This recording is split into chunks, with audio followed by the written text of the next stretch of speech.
Good morning, students. Myself Sheikh Irshad Wajid. Today, we'll study income from capital gain of direct taxation from TY become SEM 5th. Now, lesson number 7, capital gain, section 45 to section 54. Now, meaning and basic charge of capital gain, section 45 to section 1. Capital gain means any profit or gain arising from transfer of capital assets. If you are selling any capital assets and if you gain a profit, that means capital gain. Income is charged under the head of capital gain if it satisfies the following condition. Which are they? Number 1, there should be a capital assets. There should be a transfer of assets.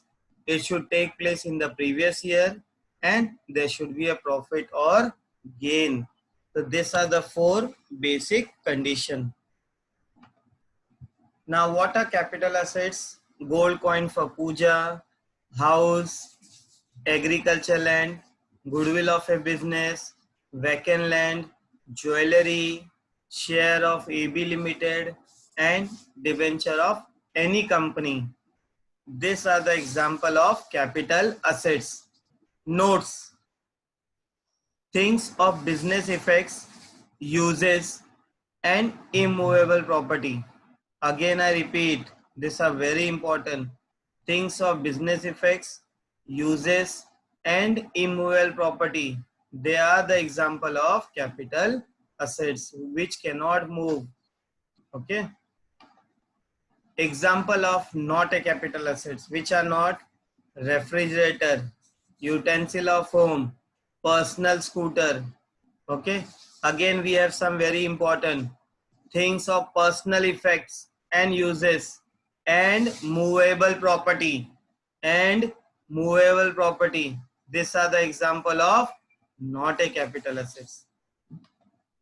Now we have a 2 types of gain: short term capital gain and long term capital gain. If number 1, if share held less than 12 months, means before 12 months only we are selling the share, then whatever profit will be there, it will be a short term capital gain. Same way, if assets held less than 36 months and it is sold, and whatever gain will be there, it will be a short term capital gain. Now what is long term capital gain? Number 1, if share held more than 12 months, that means we are selling the share after 12 months and whatever the profit will be there, it will be a long term capital gain. Same way, if assets is sold more than 36 months and whatever the profit will be there will be a long term capital gain. Now this is the format: calculation of short term capital gain under section 48. Number 1, full value of consideration, that is sales amount, minus transfer expenses, minus cost of acquisition, minus cost of improvement. Then final amount will be a short term capital gain. Full value of consideration means sales amount. Cost of acquisition means purchase amount.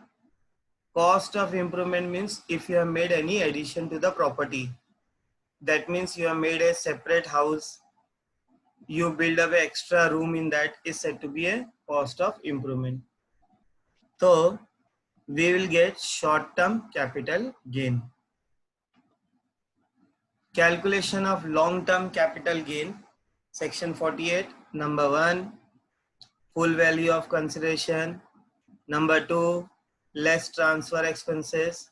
Number 3, less index cost of acquisition. Very important. What is the word? Index.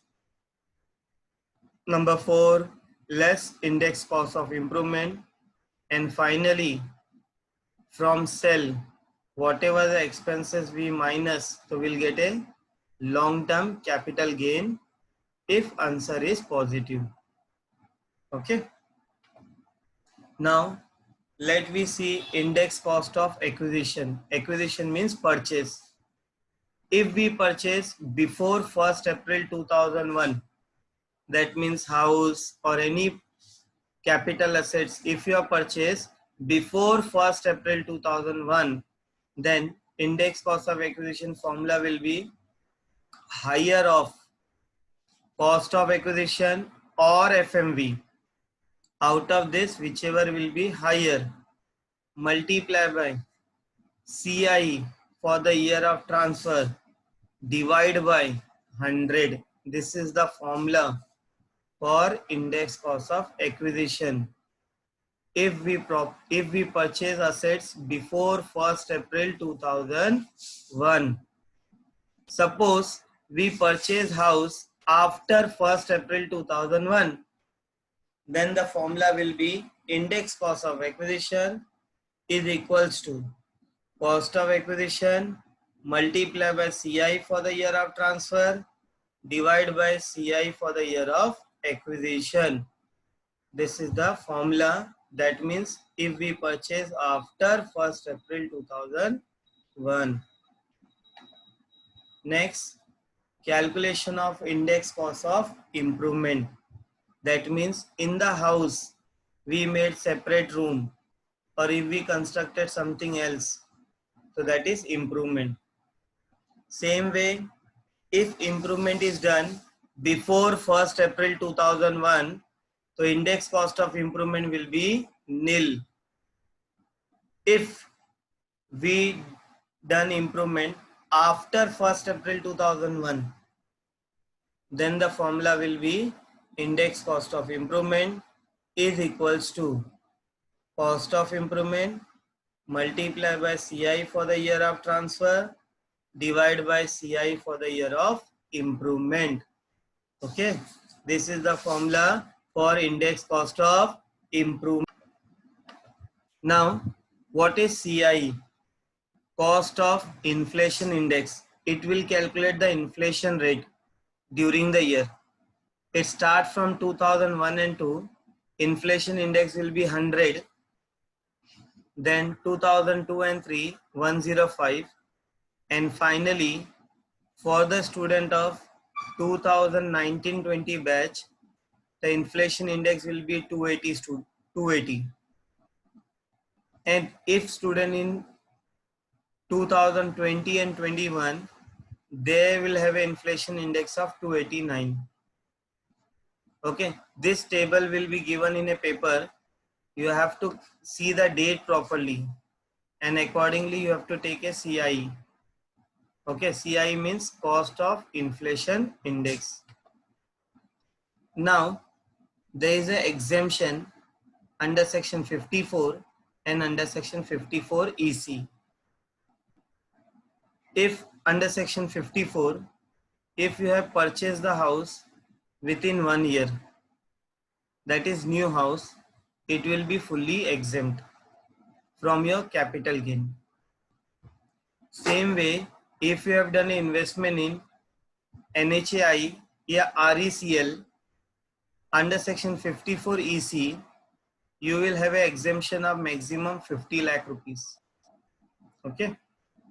Under 54 EC, you will get a maximum 50 lakh. And under section 54, whatever the amount of new house will be there, it will be minus with that. That is capital gain or cost of new house, whichever is lower. Okay. So this is a 54 section is for new house and 54 EC is for investment in a bond. Reference is from google.com, Manan Prakashan and ICA websites. And finally, thank you everybody. Please like my channel, subscribe my channel. Thank you everybody.